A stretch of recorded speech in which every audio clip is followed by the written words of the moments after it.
Operasi mata-mata yang dilakukan militer Israel di langit Lebanon digagalkan lagi oleh kelompok Hizbullah.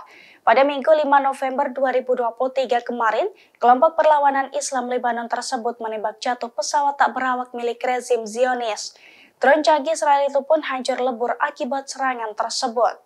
Pesawat tak berawak Israel itu kepergok melakukan operasi mata-mata di atas langit Nabati di selatan Lebanon. Sejumlah media Lebanon pun sempat menayangkan video rekaman ketika drone Israel itu terbang. Namun tak berselang lama, kelompok Hizbullah mengklaim telah menembak jatuh drone Israel tersebut. Penampakan puing-puing drone Israel itu juga beredar di media sosial. Terlihat puing-puing drone Zionis tersebut hancur lebur dan berceceran di sejumlah tempat. Bahkan ada pula yang ditemukan menyangkut di atas sebuah bangunan. Terkait hal ini, militer Israel sendiri belum memberikan keterangan lebih lanjut. Namun beberapa menit setelah penembakan drone tersebut, radio militer Israel juga mengklaim bahwa pasukannya berhasil menembak jatuh sebuah drone milik Hizbullah.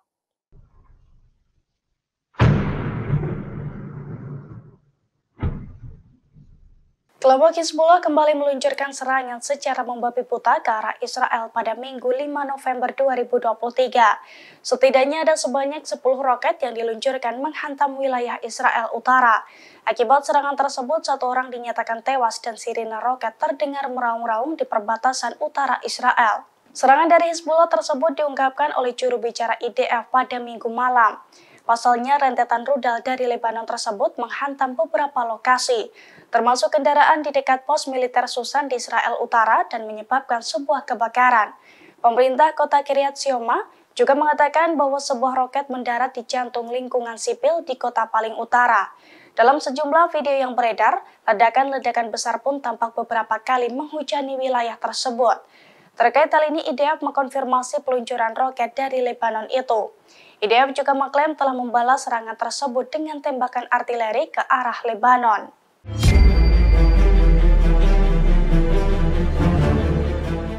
Irak kembali murka atas serangan-serangan Israel yang diarahkan ke masyarakat Gaza. Sebagai serangan balasan, Irak meluncurkan serangan kembali ke pangkalan militer Amerika Serikat di Suriah yang mendukung Israel. Drone canggih milik Irak tepat sasaran dan membuat markas militer Amerika Serikat tersebut meledak dahsyat tak bersisa.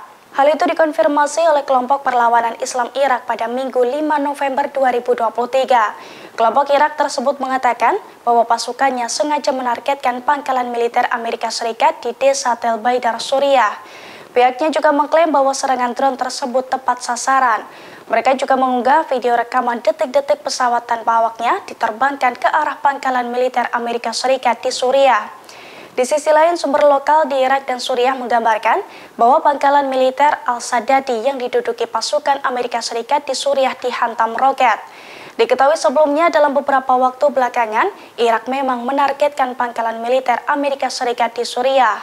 Kelompok-kelompok perlawanan Irak menegaskan bahwa serangan-serangan tersebut dilakukan untuk mendukung rakyat tertindas Palestina, terutama di Gaza.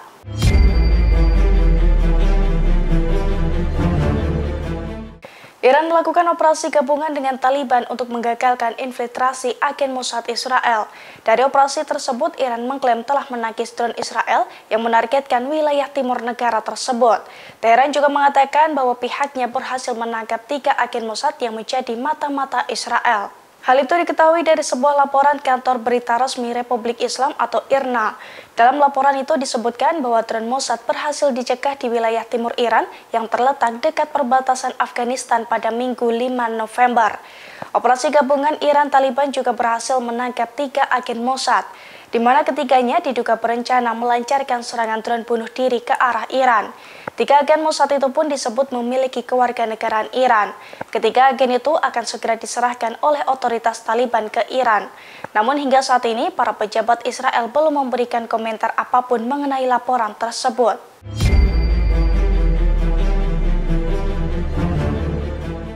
Serangan yang diluncurkan Israel ke Hamas di Gaza rupanya menjadi bumerang bagi Perdana Menteri Israel Benjamin Netanyahu.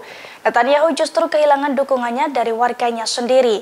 Warga Israel bahkan melakukan demo besar-besaran dan meminta agar Netanyahu segera dipenjara. Demo besar-besaran warga Israel itu dilakukan di luar kediaman Netanyahu di Yerusalem pada Sabtu 4 November 2023. Demo itu pun berlangsung ricuh karena polisi berupaya menahan para demonstran yang ingin merangsek masuk ke area rumah Netanyahu. Sembari mengibarkan bendera, para pendemo tersebut berteriak meminta Netanyahu mundur dari jabatannya. Bahkan ratusan pendemo juga meminta agar Netanyahu segera dipenjara. Aksi tersebut merupakan bentuk kemarahan warga Israel terhadap Netanyahu yang dinilai mengabaikan keamanan warganya atas konflik dengan Hamas. Selain itu, warga Israel juga geram karena Netanyahu tak kunjung membebaskan kerabat mereka yang disandra oleh Hamas. Terlebih, Netanyahu juga menolak pertukaran sandera dan seakan rela mempertaruhkan ratusan sandera tersebut.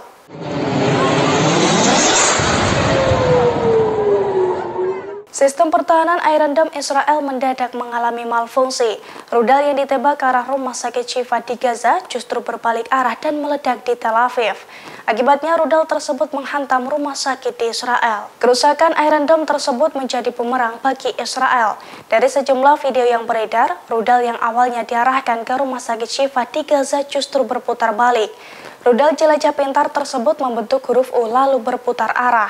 Rudal itu pun akhirnya meledak di kawasan pemukiman dan juga rumah sakit di wilayah tersebut.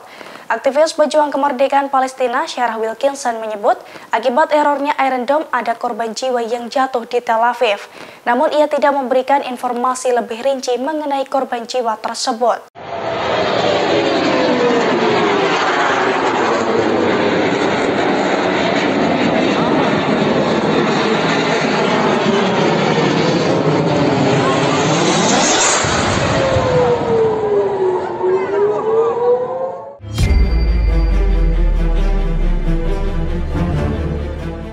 Jumlah tentara Israel yang tewas dalam pertempuran darat di Gaza terus bertambah.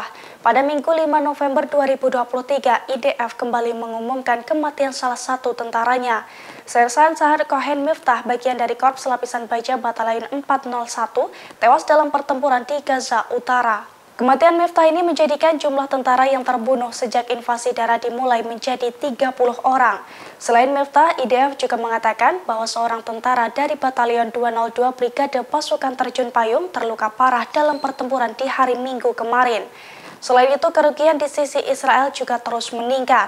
Meski kondisi Israel terus didesak dan banyak tentara yang tewas, Perdana Menteri Israel Netanyahu tetap yakin akan meraih kesuksesan. Netanyahu juga menegaskan bahwa Israel tidak akan menghentikan perang dengan Hamas di Gaza. Menurut Netanyahu, kelompok asal Palestina itu merupakan pembunuh yang keji. Pasalnya mereka telah menyerang warga sipil hingga tewas pada tanggal 7 Oktober silam. Oleh karena itu, Israel akan membalas perbuatan Hamas dengan serangan yang setimpal.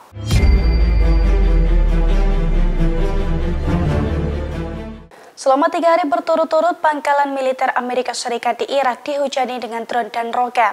Pagi tadi sebanyak 4 pangkalan militer Amerika Serikat kembali menjadi sasaran, termasuk pangkalan militer Amerika Serikat terbesar di wilayah Al-Tan Suriah dan juga pangkalan Ain al-Asad di Irak. Perlawanan Islam Irak mengkonfirmasi bahwa pihaknya bertanggung jawab atas serangan di pangkalan militer Amerika Serikat di Irak selama 3 hari berturut-turut.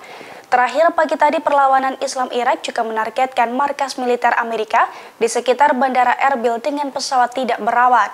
Pasalnya serangan tersebut dilakukan sebagai tanggapan atas statement Menteri Luar Negeri Amerika Serikat Antony Blinken, di mana sebelumnya Blinken meminta kelompok perlawanan Irak menutup pangkalan militernya dengan menargetkan Amerika Serikat di wilayah tersebut. Serangan dari perlawanan Islam Irak itu juga dilakukan untuk mendukung rakyat tertindas Palestina terutama di Gaza, yang mana sejak 7 Oktober lalu Israel melakukan serangan secara habis-habisan ke arah Gaza. Akibat serangan tersebut ribuan orang pun dinyatakan tewas. Bring the people's protest into parliament. Free Palestine. Partai Hijau Australia melakukan aksi protes terhadap kelambanan pemerintah Albania dalam konflik Israel-Hamas. Dengan dipimpin Wakil Pemimpin Partai Hijau, Senator Mehrin Faruqi, 11 anggota partai pun meninggalkan sidang Senat di parlemen hari ini. Mereka juga menyerukan pembebasan warga Palestina sebelum meninggalkan lokasi. Faruqi memimpin boikot dengan menyatakan bahwa kata-kata kasar dari Partai Buruh tidak akan menghentikan kejahatan perang yang dilakukan oleh Israel. Mereka juga meneriakkan bebaskan Palestina dengan tangan terangkat.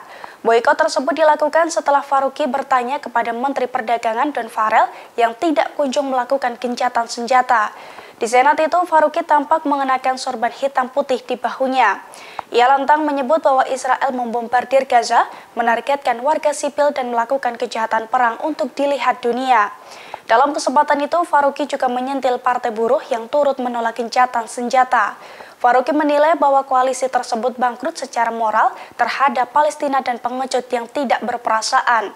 11 senator Partai Hijau kemudian keluar dari ruangan sidang secara serentak, sementara Senator Janet Rice memegang bendera Palestina yang tercetak. The coalition is morally bankrupt when it comes to Palestine, and Labour has shown itself to be heartless, gutless cowards. You are watching the massacre of thousands of Palestinians by Israel, and you are not condemning Israel. You refuse to call for an immediate ceasefire. Well, we are not going to sit here and watch you pat yourselves on the back for doing nothing. Weasel words are not going to stop war crimes. Today, we bring the people's protest into Parliament. Free, free Palestine! Thank you, Senator Faruqi.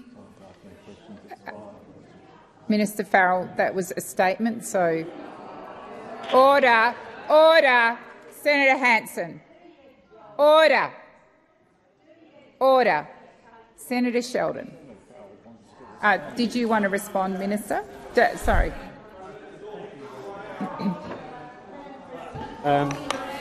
Order, order, order.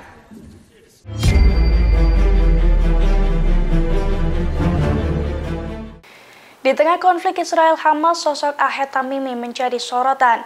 Tamimi dikenal sebagai gadis pahlawan Palestina yang saat ini kembali dipenjara oleh tentara Israel.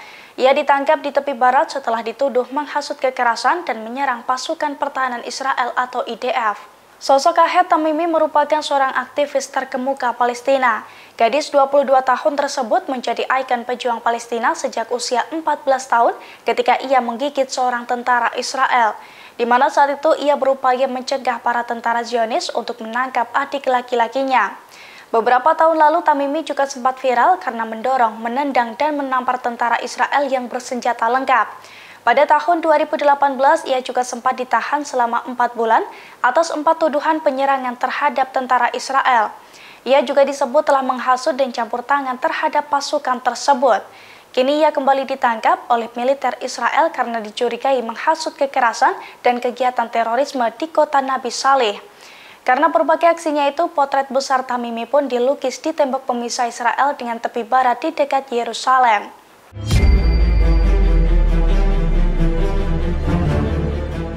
Militan Hizbullah kembali membuat Israel kocar-kacir. Pasukan Lebanon tersebut menggunakan senjata neraka roket Katyusha hingga membuat Iron Dome Israel jebol. Peluncur roket Katyusha sendiri ternyata dikenal sebagai salah satu senjata paling mematikan saat Perang Dunia II. Roket Katyusha Hizbullah kembali menghantam beberapa titik di Israel pada Minggu 5 November 2023. Roket yang memporak-porandakan Iron Dome Israel itu ternyata dulunya juga ditakuti oleh prajurit Jerman dalam Perang Dunia II. Roket dengan nama resmi BM-13 tersebut mampu diarahkan untuk menghantam berbagai wilayah yang diincar. BM sendiri berarti mesin tempur dan 13 merujuk pada kaliber rudal yang digunakan. Rudal Katyusha juga disebut memiliki efek yang sangat cepat dan menghancurkan. Hal ini disebabkan oleh tenaga Katyusha yang mampu menghasilkan beberapa ton ledakan hanya dalam beberapa detik dan mencakup area yang luas. Dalam satu tembakan, roket ini sebanding dengan 70 senjata artileri barat yang digabungkan secara serentak. Download Tribun X sekarang, menghadirkan lokal menjadi Indonesia.